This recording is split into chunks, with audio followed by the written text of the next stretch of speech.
नमस्कार, मैं हूं आपके साथ चंदन भारद्वाज और साल 2021 के आखिरी दिन में आप सबका स्वागत है। नजर डालेंगे तमाम खबरों पर और शुरुआत सबसे पहले जम्मू कश्मीर से। जम्मू कश्मीर पुलिस को बड़ी कामयाबी मिली है। पुलिस ने 3 आतंकवादियों को मार गिराया, वहीं 4 पुलिसकर्मी घायल हैं। आपको बता दें कि पंथा चौक के पास देर रात पुलिस और आतंकवादियों के बीच मुठभेड़ हुई। मारे गए दोनों आतंकवादी जैश ए मोहम्मद के बताए जा रहे हैं। सुरक्षा बलों ने पिछले 24 घंटे में कार्रवाई करते हुए 9 आतंकवादियों को ढेर कर दिया है। आपको बताएं कि इससे पहले दक्षिण कश्मीर के 2 जिलों में भी 6 दहशतगर्दों को ढेर किया गया था। इसी के साथ आतंकियों के खिलाफ चलाई जा रही सुरक्षा बलों की मुहिम लगातार जो है आतंकवादियों के सफाई के साथ आगे बढ़ रही है। तो जम्मू कश्मीर से जो बड़ी खबर आ रही है, जहां सुरक्षा बलों को लगातार आतंकवादियों को पकड़कर उन्हें उनके अंजाम तक पहुंचाने में कामयाबी मिलती हुई नजर आ रही है। अब ऐसे में देखना होगा कि किस तरीके से अगले साल जम्मू कश्मीर में आतंक और आतंकवादियों का सेना की तरफ से सफाया किया जाता है, क्योंकि इस पूरे साल ऑपरेशन ऑल आउट चलाकर लगातार जो है घाटी से आतंकियों के नामो निशान को खत्म करने के लिए सेना कार्यरत थी, जम्मू कश्मीर पुलिस कार्यरत थी और इसीलिए बीते 24 घंटे में 9 आतंकवादी जो है जम्मू कश्मीर में ढेर हुए हैं। रुख अगली खबर का। नीट पीजी काउंसलिंग में देरी को लेकर चल रही फोडा की हड़ताल खत्म हो गई है। रेजिडेंट डॉक्टर्स आज दोपहर 12 बजे से काम पर लौटेंगे। फोडा ने 17 दिसंबर से हड़ताल का दूसरा चरण शुरू किया था। हाल ही में दिल्ली पुलिस की ओर से रेजिडेंट डॉक्टर्स को हिरासत में लेने के बाद मामले ने तूल पकड़ लिया था। फोडा के अध्यक्ष डॉक्टर मनीष ने कहा कि हम जानते हैं कि मरीज पहले से ही पीड़ित हैं, कई सर्जरी टाल दी गई है। इस स्थिति को देखते हुए दोपहर 12 बजे हड़ताल वापस लिया जा रहा है। वहीं उन्होंने यह भी कहा कि कल शाम फोडा और आरडीए के प्रतिनिधि दिल्ली के ज्वाइंट सीपी से मिले थे, जिस दौरान उनकी बातचीत हुई। लिहाजा दिल्ली पुलिस ने प्राथमिकी रद्द करने की प्रक्रिया शुरू कर दी है। वहीं केंद्रीय स्वास्थ्य मंत्री ने दिल्ली पुलिस से रेजिडेंट डॉक्टर्स के खिलाफ दर्ज प्राथमिकी रद्द करने की मांग की है। तो दिल्ली में रेजिडेंट डॉक्टर्स का जो हड़ताल है वो अब खत्म होता हुआ नजर आ रहा है। दोपहर 12 बजे से तमाम जो डॉक्टर्स हैं वो अपने कामों पर लौटेंगे। और इसी पर ज्यादा बातचीत करने के लिए मेरे साथ लेडी हार्डिंग मेडिकल कॉलेज से और हॉस्पिटल से वरिष्ठ चिकित्सक डॉक्टर विपिन जुड़ रहे हैं। डॉक्टर विपिन, जिस तरीके से खबरें सामने आ रही है 12 बजे तमाम जो डॉक्टर्स हैं वो वापस काम पर लौटेंगे, क्या जो आप लोगों की मांगे हैं उसको लेकर सरकार की तरफ से बातचीत जो है वो सफल हुई है और इसीलिए बुलाया गया है कॉल ऑफ? जी, बातचीत सफल है और प्रोसेस अंडर प्रोसेस है सारी बातचीत। तो जल्दी ही कुछ डिसीजन हो जाएगा और फोडा की जो स्टैक है वो खत्म हो जाएगी। जी, एक और बड़ा महत्वपूर्ण सवाल डॉक्टर विपिन ये है कि जिस तरीके से दिल्ली पुलिस ने उस दिन डॉक्टर्स को हिरासत में लिया, उसके बाद कई डॉक्टर्स पर एफआईआर भी दर्ज की गई, उसको लेकर क्या कुछ बातचीत हुई कल शाम जब ज्वाइंट सीपी के साथ बैठक हुई है फोडा के अधिकारियों की और रेजिडेंट डॉक्टर्स की? उसमें पुलिस वालों का ये कहना है कि भाई उसको विड्रॉ कर लिया जाएगा जिसमें भी केसेस है। तो वो भी बात अंडर प्रोसेस है। तो सारा जैसे ही सुलझ जाएगा मामला तो स्टैक वापस ले लिया जाएगा। ठीक है। जो आखिरी बातचीत आप लोगों की केंद्रीय स्वास्थ्य मंत्री मनसुख मंडाविया से हुई, उसमें उन्होंने ये कहा कि ये मामला अभी कोर्ट में विचाराधीन है और 6 जनवरी को इस पर सुनवाई होनी है। तो क्या अब डॉक्टर्स ये बात मान चुके हैं कि चूंकि ये पूरा मामला कोर्ट में, इसलिए सरकार भी इसको पूरी तरीके से जो मांगे हैं वो नहीं मान सकती कि तुरंत से काउंसलिंग शुरू हो जाए? जी, अभी अंडर प्रोसेस है, अभी बातचीत चल रही है। मंत्री जी से बात चल रही है और उनकी भी अपील की है कि हमारे डॉक्टरों से कि भाई आप लोग काम पे वापस आ जाइए। ठीक है। एक और बड़ा सवाल है, क्योंकि डॉक्टर विपिन जी तमाम जो ओमिक्रॉन वेरिएंट के मामले हैं वो बढ़ रहे हैं और दूसरी तरफ जो स्ट्राइक इतने दिन चली उसमें कई सर्जरीज जो थी वो डिले हुई हैं। तो किस तरीके से जो डॉक्टर्स हैं वो ये जो टाइम लॉस हुआ है उसको कंपेंसेट करने को लेकर आगे बढ़ रहे हैं? हाँ, अब उसको कंपेंसेट करेंगे, उसको ज्यादा काम करना पड़ेगा। जैसे लोग ज्वाइन करेंगे, डॉक्टर ज्वाइन करेंगे, उसको सबको लिया जाएगा, सारा काम किया जाएगा जी जी। एक डॉक्टर विपिन, क्या अभी तक कोई आश्वासन सरकार की तरफ से किसी टेंटेटिव डेट को लेकर दिया गया है कि इस दिन तक काउंसलिंग शुरू हो सकती है? नहीं, अभी कुछ नहीं है, सब्जेक्ट नहीं है। ठीक है, बहुत बहुत शुक्रिया डॉक्टर विपिन आपका हमारे साथ जुड़कर तमाम जो पक्ष हैं डॉक्टर का वो रखने के लिए। तो डॉक्टर विपिन जिस तरीके से बता रहे थे कि फोडा के तरफ से बुलाई गई बैठक जो है उसमें साफ तौर पर कल ज्वाइंट सीपी के साथ बैठक हुई, जिसके बाद तमाम डॉक्टर्स पर दर्ज प्राथमिकी को रद्द करने के साथ ही आज दोपहर 12 बजे से तमाम डॉक्टर्स जो हैं काम पर लौट जाएंगे। केंद्रीय गृह मंत्री और बीजेपी के चाणक्य कहे जाने वाले अमित शाह की यूपी में एंट्री हो चुकी है। गुरुवार को जहां उन्होंने 3 रैलियों को संबोधित किया, वहीं आज वो रामलला की नगरी अयोध्या में चुनावी बिगुल फूकेंगे। इस बीच अमित शाह आज अयोध्या पहुंचने वाले हैं। अमित शाह आज अयोध्या, संत कबीर नगर और बरेली में भारतीय जनता पार्टी के जन विश्वास यात्रा के दौरान आयोजित विशाल जनसभाओं को संबोधित करेंगे। गृह मंत्री अमित शाह यूपी दौरे के दौरान आज 10:30 बजे अयोध्या पहुंचेंगे। 11:30 बजे वो राजकीय इंटर कॉलेज मैदान में जनसभा को संबोधित करेंगे। वहीं दोपहर 1 बजे इंडस्ट्रियल एरिया मैदान संत कबीर नगर में जनसभा को संबोधित करेंगे। इसके बाद 3:30 बजे बरेली के कुतुब खाना चौराहे से रोड शो का नेतृत्व करेंगे और शाम 5 बजे पटेल चौक बरेली में विशाल जनसभा को अमित शाह संबोधित करेंगे। तो उत्तर प्रदेश में अब विधानसभा चुनाव की उल्टी गिनती शुरू हो जाएगी। कल से जब नए साल में हम प्रवेश करेंगे तो उसके बाद उम्मीद यह जताई जा रही है कि जनवरी के दूसरे हफ्ते तक चुनाव आयोग उत्तर प्रदेश में चुनाव की तारीखों का ऐलान कर सकता है। ऐसे में अब तमाम राजनीतिक दल जो है पूरे एक्शन मोड में नजर आ रही है। भारतीय जनता पार्टी का नेतृत्व करते हुए जहां मुख्यमंत्री योगी आदित्यनाथ लगातार उत्तर प्रदेश के अलग अलग जिलों में घूमकर उनको सौगात देते हुए नजर आ रहे हैं, तो वहीं प्रधानमंत्री नरेंद्र मोदी भी एक के बाद एक यूपी में ताबड़तोड़ रैलियां कर रहे हैं। और अब इस श्रृंखला में भाजपा के चाणक्य अमित शाह भी शामिल हो गए हैं, जो आज अयोध्या, संत कबीर नगर से चुनावी हुंकार भरेंगे। कल मुरादाबाद में चुनावी हुंकार भरते हुए अमित शाह ने साफ तौर पर सपा, बसपा, कांग्रेस पर निशाना साधा। ऐसे में अब यह देखना दिलचस्प होगा कि आज रामनगरी अयोध्या से अमित शाह किस तरीके से विपक्ष को आड़े हाथ लेते हैं। रुख अगली खबर का। इन दिनों बिहार के मुख्यमंत्री नीतीश कुमार पर मानो जैसे शराबबंदी का भूत सवार हो गया है। समाज सुधार अभियान के तहत वो सूबे के दौरे पर निकले हुए हैं, जहां वो शराब को लेकर लोगों को जागरूक कर रहे हैं। इसी कड़ी में उन्होंने कहा कि शराब पीने से एड्स होता है, जिसके बाद उनके बयान पर विवाद हो गया। क्या कुछ कहा बिहार के मुख्यमंत्री नीतीश कुमार ने, जरा आप भी सुन लीजिए। विश्व स्वास्थ्य संगठन की रिपोर्ट के अनुसार शराब लगभग 200 बीमारियों को बढ़ाता है। 200 बीमारियों को बढ़ाता है शराब पीने से, शराब से। और कौन कौन होता है? शराब का सेवन cancer, AIDS, hepatitis, TB, liver, दिल की बीमारियों, मानसिक बीमारी, माता शिशु से संबंधित बीमारियों के साथ साथ हिंसक प्रवृत्ति को भी बढ़ाता है और महिलाओं के साथ हिंसा में इसकी अहम भूमिका है। ये आप सोचिए, WHO का रिपोर्ट, वो तो बहुत बड़ा डिप, हम तो उसी में से निकाल करके इन चीजों के बारे में हम बोलते रहे।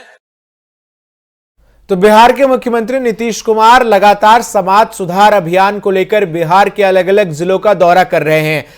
एक दिन पहले मुजफ्फरपुर में उन्होंने जिस तरीके से इस पूरे अभियान के दौरान मीडिया पर गुस्सा व्यक्त किया, उसके बाद अब एड्स को लेकर बयान दिया। इन तमाम बयानों से जनता भी अब पसोपेश में है कि आखिर नीतीश कुमार चाहते क्या हैं। तो वहीं बिहार के सीएम नीतीश कुमार और तेजस्वी यादव, दोनों चाचा भतीजे की अदावत किसी से छुपी हुई नहीं है। तेजस्वी यादव ने मुख्यमंत्री नीतीश कुमार के समाज सुधार अभियान पर निशाना साधा है।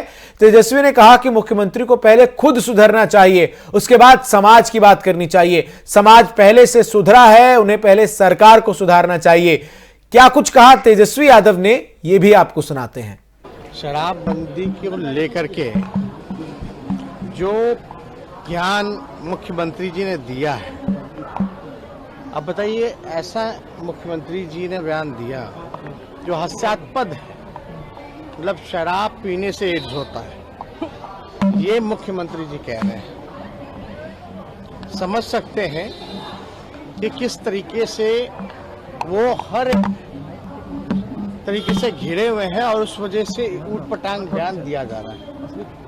शराब को रोकने की जिम्मेवारी सरकार की है, पुलिस महकमे की है, और पुलिस महकमा नीतीश कुमार जी के अंतर्गत आता है। फिर भी पटना के बिहार विधानसभा में शराब की बोतलें मिली है और ये तो सब लोग जान रहे हैं कि फेल हो चुका है पूरी तरीके से। अब जो भी टिप्पा टिप्पणी आई है कोर्ट न्यायालय के मामले में, तो इस पर हमको ज्यादा टिप्पा टिप्पणी नहीं करनी। रुख अब दिल्ली की खबर क्या करते हैं। आम आदमी पार्टी ने एमसीडी पर दिल्ली के लोगों के सेहत के साथ खिलवाड़ करने का आरोप लगाया है।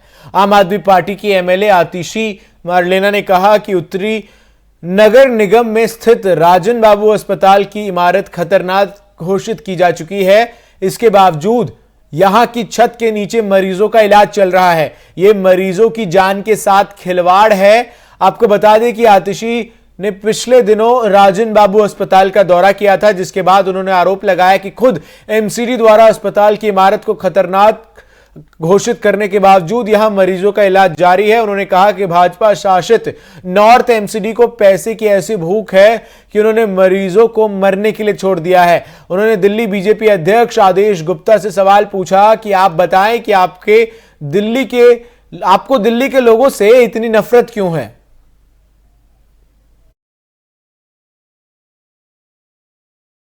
छत्तीसगढ़ की राजधानी रायपुर में न्यायिक मजिस्ट्रेट प्रथम श्रेणी की अदालत ने विवादित संत कालीचरण को 2 दिन की पुलिस हिरासत में भेज दिया है। कालीचरण के वकील ने कहा कि संत कालीचरण को 1 जनवरी तक के लिए 2 दिन की पुलिस रिमांड पर भेज दिया गया है। साथ ही उन्होंने कहा कि सत्र अदालत में जमानत की अर्जी दाखिल की जाएगी। वहीं महाराष्ट्र के गृह मंत्री दिलीप वलसे पाटिल ने कहा कि महाराष्ट्र पुलिस भी कालीचरण को हिरासत में लेगी। इससे पहले दिन में धार्मिक नेता को रायपुर पुलिस ने मध्य प्रदेश के खजुराहो से महात्मा गांधी का अपमान करने वाले कथित भड़काऊ भाषण के लिए गिरफ्तार किया था। वहीं दूसरी तरफ कालीचरण की गिरफ्तारी को लेकर सियासी विरोध भी शुरू हो गया है। इंदौर में हिंदू महासभा के सदस्यों ने कालीचरण की गिरफ्तारी को लेकर विरोध प्रदर्शन किया। इससे पहले मध्य प्रदेश के गृह मंत्री ने छत्तीसगढ़ पुलिस पर प्रोटोकॉल का पालन नहीं करने का आरोप लगाया था।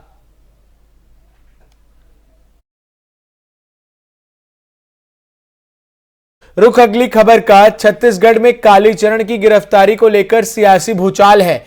एक तरफ पूर्व मुख्यमंत्री रमन सिंह अपनी ही सरकार को घेर रहे हैं, तो वहीं दूसरी तरफ सीएम भूपेश बघेल ने बीजेपी पर निशाना साधा है। उत्तर प्रदेश को देखकर इनको ऐसा लगता है कि भगवा पहन लेने से, जनेऊ को कोट के ऊपर डाल देने से लोग सोचेंगे कि इनका हृदय परिवर्तन हो गया, मन परिवर्तन हो गया। ये जब नाटक भी करते हैं, जब नकल करना है तो नकल के लिए भी अकल चाहिए। तो धर्म संसद बुलाने की प्रक्रिया यदि शुरू करते हो तो ये मालूम होना चाहिए कि किसको और कैसे बुलाया जाए और किन किन को बुला के बात किया जाए। देखिए, गिरफ्तारी तो कानून को अपना काम करना है। सवाल इस बात का है कि कानून अपने काम करे। और दूसरा विषय जो इसमें बड़ा प्रश्न चिन्ह उठता है, वो मेरा सवाल ये है कि छत्तीसगढ़ में लगातार भगवान राम का अपमान करने वाले, उनके लिए आप शब्द बोलने वाले, उनको दुष्ट बोलने वाले, उनके ऊपर कब कार्रवाई करेगी भूपेश सरकार? ये भी तो प्रश्न छत्तीसगढ़ की जनता पूछ रही है ना, उसका भी तो जवाब आना चाहिए। ये जवाब आ जाए और जो कानून की व्यवस्था है, कानून जो कार्रवाई करेगी वो तो कानून को अपना काम करना है। रमन सिंह जी, श्री चौहान जी कालीचरण की बयान की निंदा नहीं कर रहे हैं, मतलब ये गोडसे मुर्दाबाद नहीं कह सकते। इनके हृदय में गोडसे ही बसे हुए हैं। मजबूरी में महात्मा गांधी की जय बोलते हैं और कालीचरण को इसलिए वो उसके पक्ष में खड़े हो रहे हैं। बोल के बोले ना, हम कालीचरण की जो बोले हैं उसको समर्थन करते हैं। ऐसा हो तो बोले, क्यों नहीं बोलते? घुमा फिरा क्यों बात करते हैं? गिरफ्तारी हुई, इस राज्य की पुलिस दूसरे राज्य में नहीं जाती क्या? तेलंगाना की पुलिस छत्तीसगढ़ में नहीं आती? अभी जो घटना घटी, नक्सली इनकाउंटर हुआ, छत्तीसगढ़ की धरती में किसने किया? तेलंगाना पुलिस। मध्य प्रदेश की पुलिस क्या छत्तीसगढ़ नहीं आई थी? पिछले महीने की बात है। कौन सी सहमति लेकर आए हैं? ये बहाना ढूंढे, लोगों को बरगला रहे हैं। और विधि सम्मत कार्रवाई हुई है, कोई गलत कार्रवाई नहीं है। यदि नरोत्तम मिश्रा जी कह रहे हैं तो फिर छत्तीसगढ़ में जो पुलिस आई थी, मध्य प्रदेश की पुलिस कैसे आई थी, क्यों आई थी, किससे पूछ के आई थी? क्या नरोत्तम मिश्रा जी इसका जवाब देंगे? यह बोले ना, काली चरण की गिरफ्तारी के कारण से उसे बहुत तकलीफ हो रही है, फंसा गए, पीड़ा बहुत है, बोल नहीं पा रहे। एक तरफ देश में ओमिक्रॉन का संक्रमण लगातार बढ़ता जा रहा है, जिसे देखते हुए सभी दल अपने अपने यहां अलर्ट मोड ऑन करते हुए नजर आ रहे हैं। भारत में भी ओमिक्रॉन को लेकर कोरोना की पाबंदियां फिर से लागू कर दी गई हैं। सभी लोगों को मास्क पहनना अनिवार्य कर दिया गया है, लेकिन अब मास्क को लेकर ही राजनीति हो रही है। शिवसेना सांसद संजय राउत ने मास्क को लेकर पीएम मोदी पर हमला बोला है। क्या कुछ कहा है शिवसेना के सांसद संजय राउत ने, आप भी सुनिए।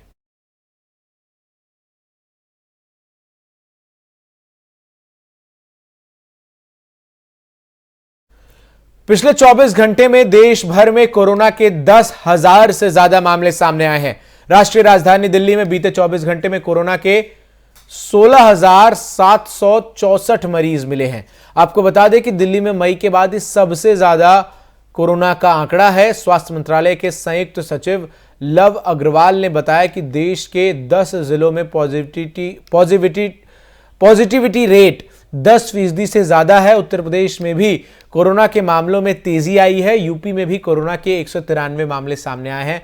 राज्य में कुल मामलों की संख्या 600 से ज्यादा हो गई है। वहीं महाराष्ट्र में 5,368 कोरोना संक्रमित मिले हैं।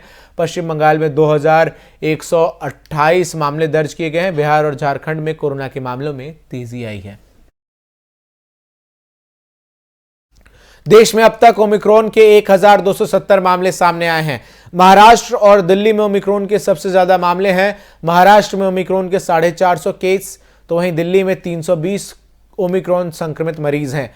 आपको बता दें कि ओमिक्रॉन के 1,270 मरीजों में से 374 मरीज ठीक हो चुके हैं। वहीं बिहार में भी ओमिक्रॉन का पहला संक्रमित मरीज मिला है। ऑस्ट्रेलिया की राजधानी कैनबरा में गुरुवार को कुछ उपद्रवियों ने पुराने संसद भवन में आग लगा दी, जिससे इमारत का मुख्य दरवाजा बुरी तरह क्षतिग्रस्त हो गया।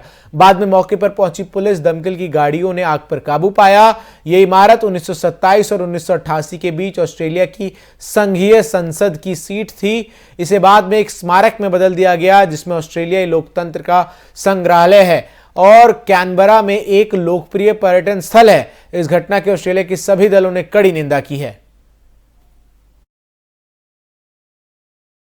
कोरोना की तीसरी वेव को लेकर दुनिया फिर से दहशत में है। वहीं रूस की राजधानी मॉस्को नए साल के स्वागत के लिए सजकर तैयार है।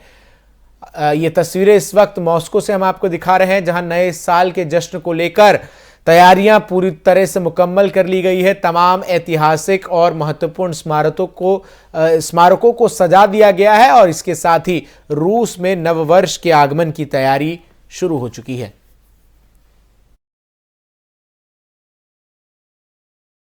फिलहाल के लिए इस बुलेटिन में बस इतना ही। देश और दुनिया की सभी खबरों के लिए देखते रहिए FM न्यूज।